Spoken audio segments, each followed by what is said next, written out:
작년 가을쯤 개최된 제27회 부산국제영화제에서는 무려 69개국의 209편 초청작들이 상영됐습니다. 국내에서 제일 큰 규모의 영화제이기도 하지만 이번부터는 OTT 컨텐츠를 미리 볼 수 있게 된 탓에 여느 때보다 티켓팅이 굉장히 치열했는데요. 이때 보고 싶은 영화를 놓친 분들이 반가워할 소식이 있습니다.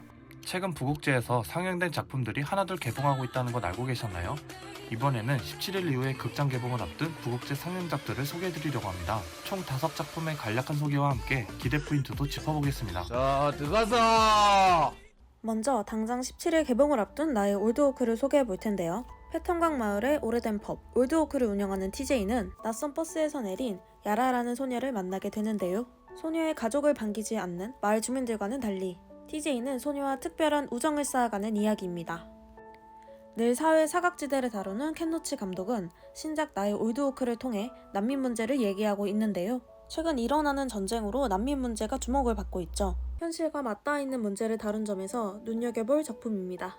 칸 영화제에서 단연 최고상인 황금 종려상을 2번이나 받은 켄 로치 감독. 그의 영화라는 사실만으로도 작품을 볼 이유는 충분한 것 같습니다. 다음은 24일 개봉작 세기말의 사랑입니다.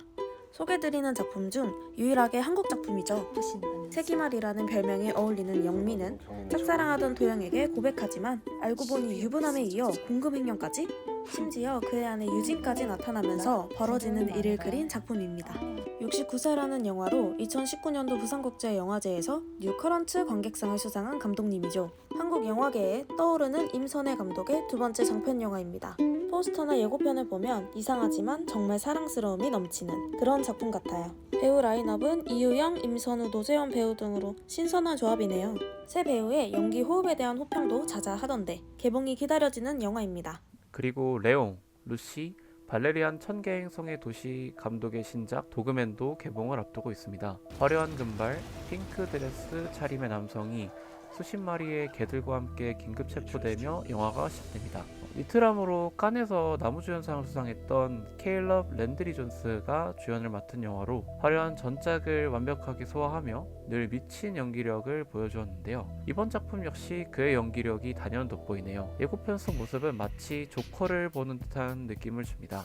그래서인지 조커와 크루엘라가 생각나는 연기다 를 카피로 내세우고 있습니다. 부국제 관람 후기에서도 종종 언급이 되었더라고요. 조커를 재밌게 보셨다면 이번 작품도 도전해보시면 좋을 것 같습니다. 다음은 에듀 스릴러라는 생소한 장르의 클럽 제로입니다. 엘리트 학교의 영양교사 미스 노백이 학생들에게 의식적 식사법, 말 그대로 음식을 직접 먹지 않고 의식적으로 먹는 식사법을 가르칩니다. 이에 학생들은 점차 극단적이고 위험한 식사를 하게 되는데요. 우리에게 팀버튼의 이상한 나라의 앨리스로 익숙한 주인공 미아 와시코프스카가 영양교사 미스 노백을 맡았습니다. 칸 영화제의 황금종려상 경쟁 후보작이기도 한데요. 부국제 후기를 보면 통통 튀는 색감이 눈을 즐겁게 해주지만 약간은 기이한 연출에서 호불호가 많이 갈리는 것 같네요. 예고편을 보게 되면 영화의 매력에 홀린 듯이 애매할 것 같은 작품 클럽 제로입니다.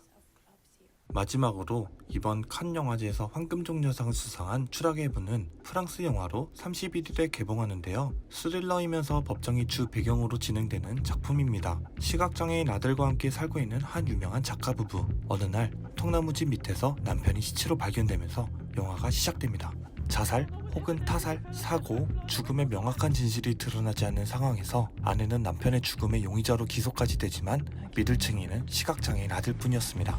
이번 작품에서 독일 3대 여배우 잔드라 힐러가 아내 역을 맡았는데요. 한국에선 토니 에르만으로 알려져 있죠. 이번 칸에서 아쉽게 여우주연상을 수상하지 못했는데 칸 영화제 규정상 작품상을 수상한 영화는 여우주연상에서 제외된다고 하네요. 그렇지만 영화를 통해 보여지는 배우들의 압도적인 연기가 긴 러닝타임에도 눈을 뗄 수가 없는데요. 영화평론 사이트 로튼 토마토도 높은 점수로 관객과 평론가 모두를 만족시키는 작품인 것 같습니다. 이렇게 5편의 작품 소개를 마쳤습니다. 마지막으로 저희가 생각했을 때 이 영화는 정말 봤으면 좋겠다, 극장 개봉을 놓치기엔 아까운 작품이다 하는 영화를 각자 한 편씩 꼽아봤습니다. 보미님은 가장 기대되는 영화 한 편을 꼽는다면 어떤 작품이 있을까요? 저는 나의 올드워크를 고르겠습니다. 저도 부국제에서 이 영화를 놓쳐서 많이 아쉬웠는데 이렇게 극장에서 만날 수 있어 반가운 마음이었고요. 특히 사회적으로 사각지대가 짙은 현 시점에서 많은 분들에게 용기를 주고 따뜻한 위로를 건넬 작품인 것 같아 올 한 해 따뜻한 영화로 시작해보는 것은 어떨지 추천해봅니다. 지훈님은 어떤 작품 고르셨나요?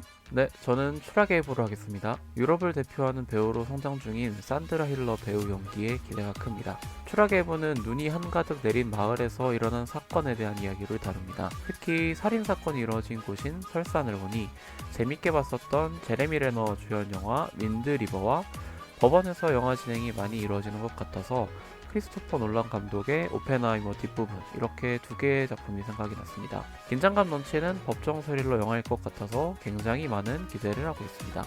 저희 모두 다른 작품을 추천드릴 수 있을 것 같은데요. 저는 미드소마가 생각나는 클럽 제로를 기대작으로 꼽았습니다. 무서운 장면 하나 없이 기괴한 사운드와 색감에서 오는 분위기로 공포감을 조성하는데 흔치 않은 장르의 영화여서 선택해봤습니다. 상업 영화에 지친 분들께 1월은 영화 보기 딱 좋은 시기 아닐까요? 혹은 영화를 깊게 소비해볼 수 있는 기회인 것 같네요.